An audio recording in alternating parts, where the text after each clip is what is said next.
રાજકોટના ન્યારા ગામમાં ગઈકાલે બપોર બાદ અચાનક બદલાયેલા હવામાને ખેડૂતોના મોઢે આવેલો કોળિયો છીનવી લીધો છે। કમોસમી વરસાદના કારણે ખેતરોમાં તૈયાર થયેલો પાક નાશ પામ્યો, જેનાથી જગતનો તાત ચિંતામાં ડૂબી ગયો। ભારે પવન અને વરસાદને કારણે ખેતરમાં ઊભો રહેલો ઘઉંનો પાક જમીન પર ઢળી પડ્યો છે, જ્યારે ધાણાના પાકને પણ મોટા પ્રમાણમાં નુકસાન થયું છે। શિયાળુ પાક તૈયાર થવાની અણી પર હતો ત્યારે માવઠું પડતા ખેડૂતોની મહેનત અને મોંઘા ભાવના બિયારણનો ખર્ચ એળે ગયો છે।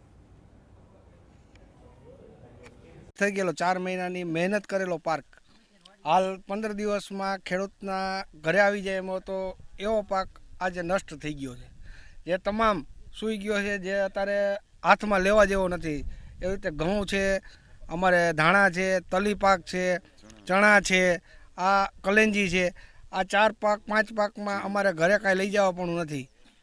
હવે ખેડૂતોની કેવી ચિંતા થતી હોય છે? હવે સાહેબ મગફળીમાંથી પલાળીને માન કરીને બિયારણના એના કર્યા હતા, બરોબર છે, એમાંય અમારે ભાગ્યા રાખેલા હોય, ભાગ્યાનો માન વ્યવસ્થા થઈ હતી।